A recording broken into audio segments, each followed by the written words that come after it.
These shows is out of order, but I hope everybody's having a good day and they're enjoying themselves, loving on one another, just making their thing do what it do. If you haven't done so already, make sure you got your chips, your popcorn, your soda, your wine, your red cup beverage, whatever it is that you need to get your mind ready and right to get on in this thing. Because Coach got some gems he need to drop on you right now, because there's some things that's going on out here that's gonna have your mind rattling around like, wait a minute, you got to be kidding me. They cannot do this. Yes, they can. And they're really trying their best to make sure they move the needle in the manner in which they want to move it, because guess what?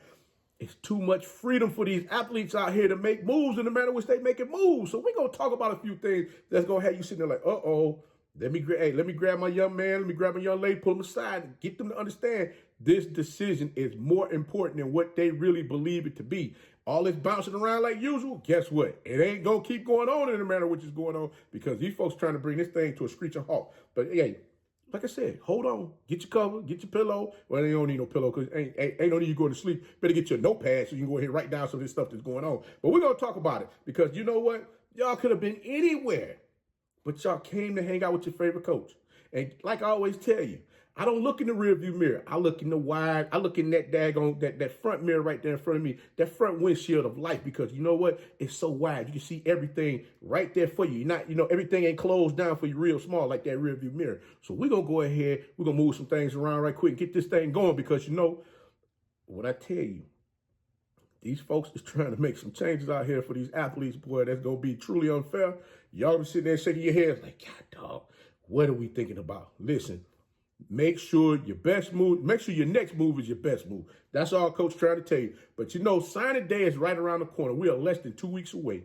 And you're hearing the complaints that's already brewing about the early signing period. You got folks that want to chop that signing period down. Matter of fact, they want to get rid of that signing period in December, because of the fact that, they don't like how over the past couple of years, you've seen a lot of athletes jump into the transfer portal and decide they want to take their talents elsewhere because they had NIL opportunities. We're going to talk about that too. Ooh. But yeah, they had opportunities to go do other things to, make sure they were able to get out there on the field and play and, just have a good time, being able to make sure that they don't lose their eligibility, standing on the sideline, holding the clipboard, or, standing there, being a practice dummy for whoever. They want to get out there on the field and compete. Well, I'm going to tell you right now, the good folks over the NCAA, they've got a lot of complaints about that daggone transfer portal opening up in December. They're trying to find a way if they can move that back, or better yet, just kill it all together and have the athletes jump into the transfer portal at the top of the year after a national champion is crowned. Because you already know, people are getting sick and tired of looking at these drubbings that's going on out there on the field, especially that last loss that we saw between the University of Georgia and Florida State, where they got beat, 60-something to 3. So look at it from the standpoint of, now they expanded the championship series, where now you got 12 playoff teams that's going to play for the national, going to have an opportunity to play for the national championship. They're trying to make sure that them teams come out there, they're fully loaded. They're just not teams that are going to be there for the sake of saying, okay, they got a team and, they coming out there, they're going to do the best that they can. You get what I'm saying? Understand, guys, I say this to you all the time. This is business. The media business has gotten so far out of control. These folks are making sure that they have everything set up the way it needs to be set up for them to put a good product out there on the field. And watching that Orange Bowl game, looking at Georgia just get beat down like that on the field, well, nobody wanted to see that. But again, all my athletes out there that's looking to hit that transfer portal, pay close attention to them dates.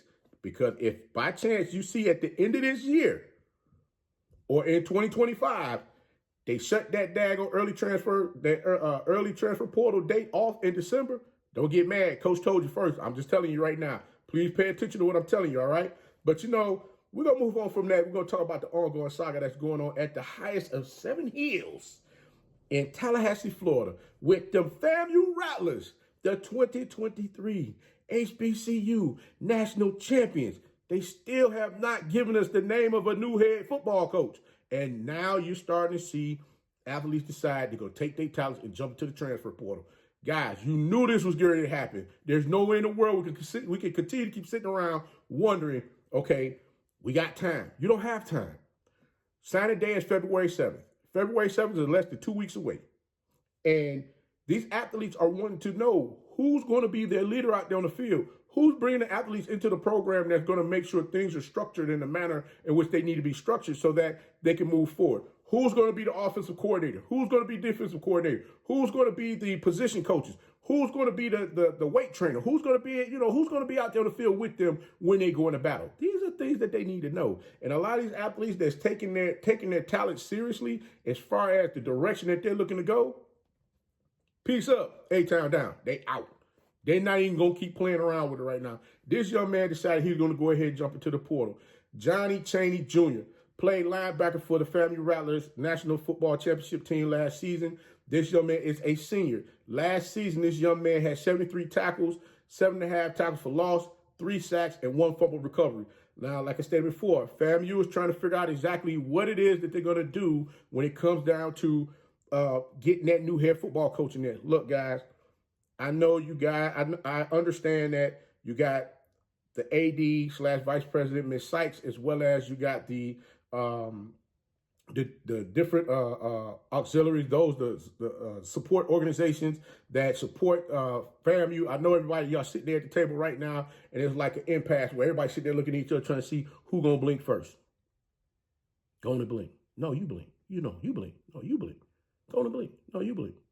Oh, you got me. Okay, all right. But it's almost like y'all sitting there with toothpicks in your eye trying to make sure you keep your eyes open so no one blinks as far as giving in to the other party. Listen, right now, the people that suffering from this are the athletes.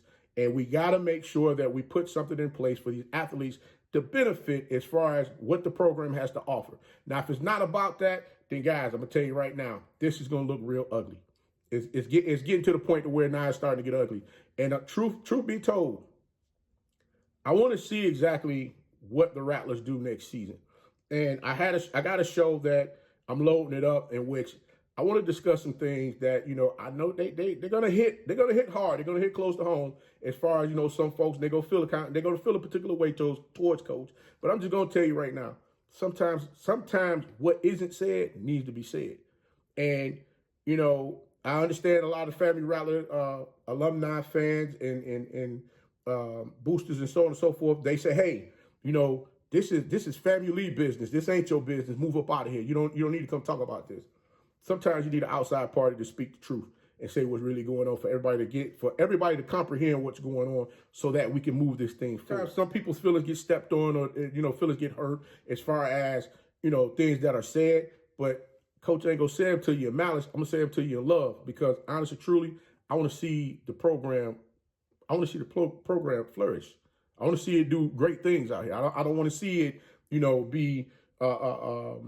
be looked upon as a joke. I mean, y'all, you guys crack jokes amongst one another all the time online, and that's fine. I mean, hell, I went to Morris Brown College. We cracked on Clark Atlanta, Morehouse, and Spelman. So I understand how it goes, but all I'm saying is sometimes we had to have people come in and break it down to us and say, hey, look, nah, y'all need to really rethink that.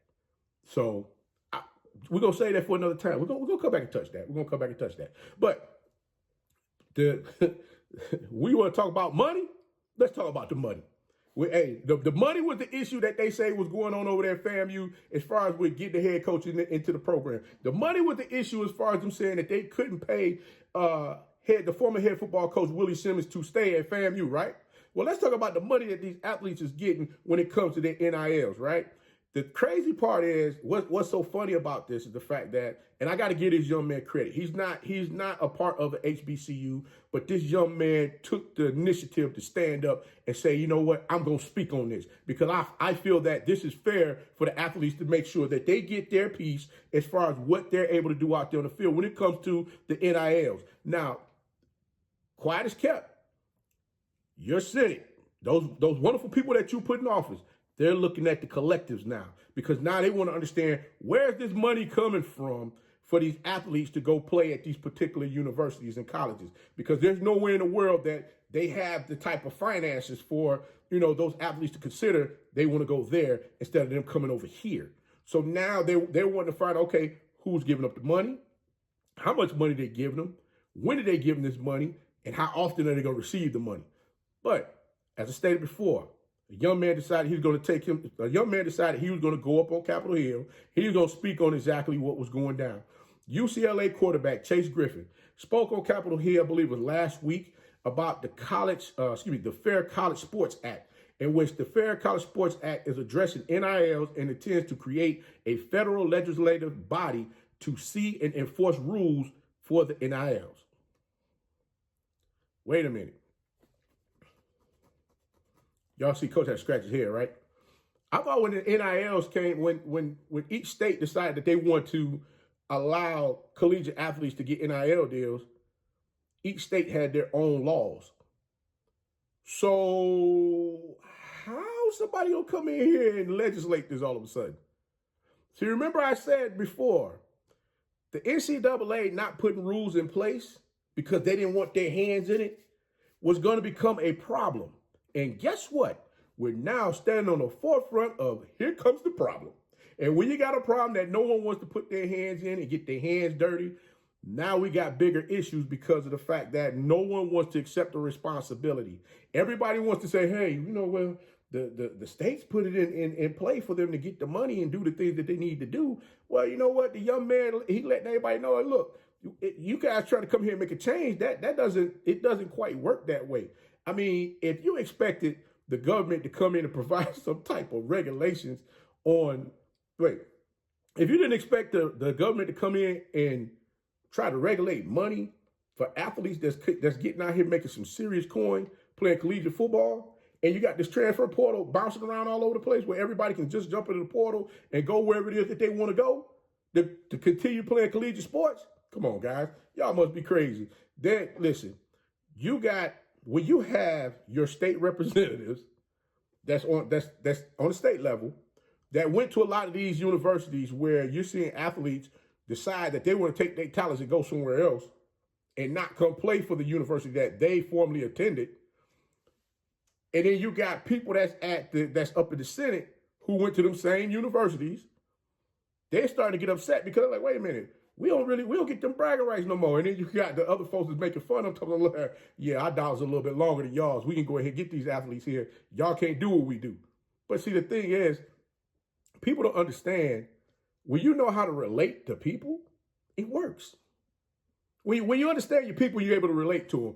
It all works. It's seamless. It fits. It fits like a glove. It's seamless. And a lot of these folks figure that, hey, I could like this rag here. I could wave this rag and say, hey, here go these dollars. You need these dollars. Hey, mama's rent due. Come on in here and get this money from us so we can go ahead and take care of mama's rent. And a lot of these athletes is looking at that and saying, nah, that's fool's gold. I don't even want to go over there. Or better yet, the athlete that had was it the University of Florida football player that had the $12 million NIL deal that fell through. And he decided, hey, you know what? I'm not going there. I'm going somewhere else.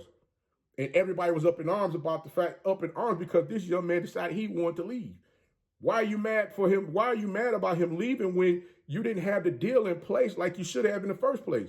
You sat here, you fed him a line of bull. You figured he's going to sign on the dotted line, and he had somebody come in there and read what was going on, making sure that it was accurate and it was right, and found out you didn't have what you said you was going to have. And he chucked up the deuce, said, I'm out. What do you expect? But yeah, now you got the government wanting to come in and try to take over as far as looking at what's going on. And I mean, I'm going to share the article with you as far as what was going on. The article that I'm referencing is UCLA football, Bruins quarterback to address Congress regarding importance of NIL deals. And this is by Eva Geetham. Like I stated before, this article here gives you a rundown as far as what Chase was talking about, as far as going up the Capitol Hill and giving his, understanding, giving his reasons why he feels that the NIL deals should be set up in the manner which they're supposed to. Because right now, there's a lot of things that they're trying to put in place.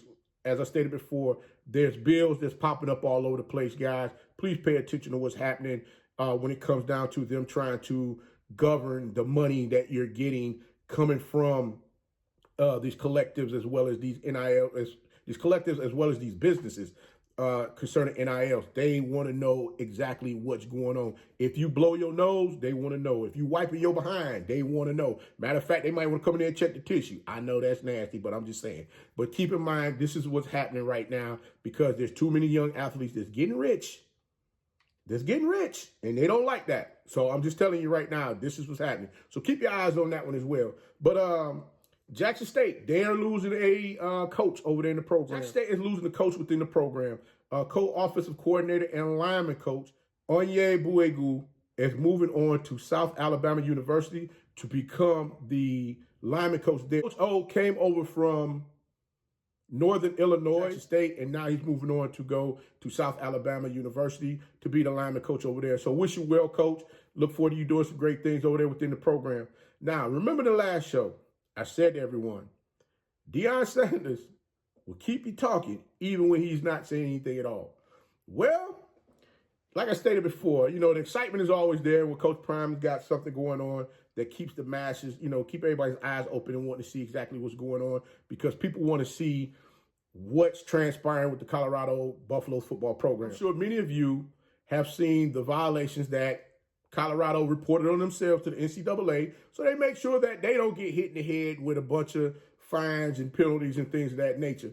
So I saw, there's another article that I saw where they're talking about the violations on Bleacher Report, and this is by Aaron Walsh.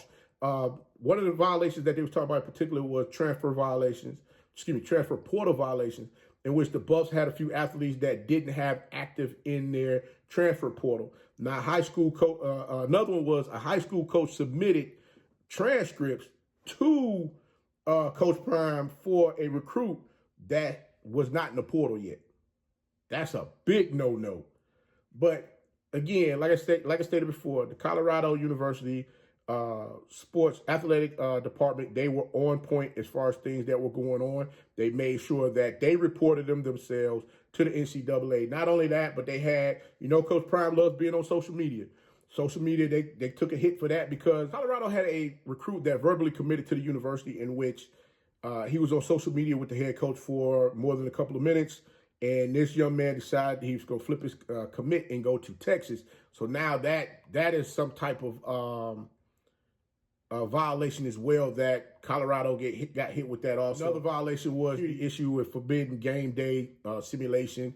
They had a former Colorado player and his son. They snuck off into the locker room to, hear the pregame speeches that, we normally see shown online, through one of the media outlets that's following Coach Prime. We normally see that online, and, everybody, get hyped as far as what they're hearing. And in this instance, they weren't supposed to be there. So that's a major no-no. So again, Coach Prime got to tighten down the hatch. He got to batten down the hatches over there, letting folks know, hey, look, if you ain't got the proper credentials to be here, your behind got to be about this piece. You can't be in this space if you ain't supposed to be here. So I think with that, they're going to go ahead, tighten down some things, making sure that, people are not able to have easy access to get to where they should be. They say it was a slip in security as far as not having the necessary people in place at the proper times, making sure people are not able to slide by and get into the locker room that shouldn't be there. So that, like I said, that's something that could easily be fixed.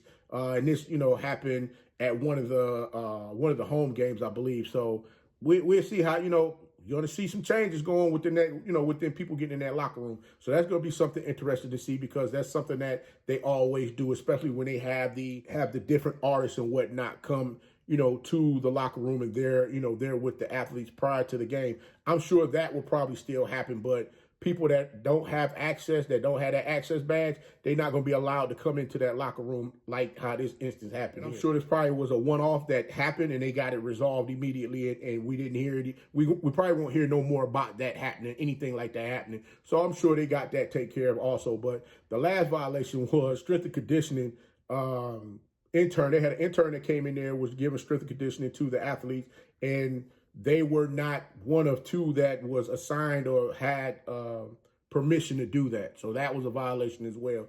I mean, crazy thing is, as you move up the ladder, there's rules that need to be followed, I'm sure, on the FBS as well as the FCS. And now that light is shining so bright on Coach Prime and that Colorado Buffalo program, people are going to be sitting there looking at every little thing, what's going on. And the first time something gets, put out there to the masses that's happening that, was not reported by Colorado prior to it getting to the NCAA, it's just going to magnify by 10. So, good stuff as far as with Colorado, the athletic department over at Colorado, the compliance folks, making sure that everything, you know, they went ahead and made the NCAA aware of what's going on so that they don't get penalized or fined or anything like that. So salute to them for catching everything and making sure that it happens. But again, trust and believe, Coach Prime is going to be looking to build that program to bigger and better heights, especially with this season. Listening to all of the things that's been going on with them over there as far as recruitment and all of that, they're going to be looking to bring some athletes into this program. And Colorado's trying to make sure right now they don't get themselves put no jam where it comes down later on down the line saying, hey, you know what, you know, we got to change up this, or, you know, we got to take away that. So I'm glad that somebody is thinking and saying, let's get in here and make this thing happen. It's kind of sad that FAMU still have not found a head football coach to put in place for the football program to make sure that the athletes that are there who want to be there are not beginning to rethink their decisions and decide that they want to get into that transfer portal because of the uncertainty. And that's not what you want to have within your program. Not only that, but guys, I hope many of you parents share this information that I shared with you in this show, letting you know that there's some things that are going to take place as far as with NILs.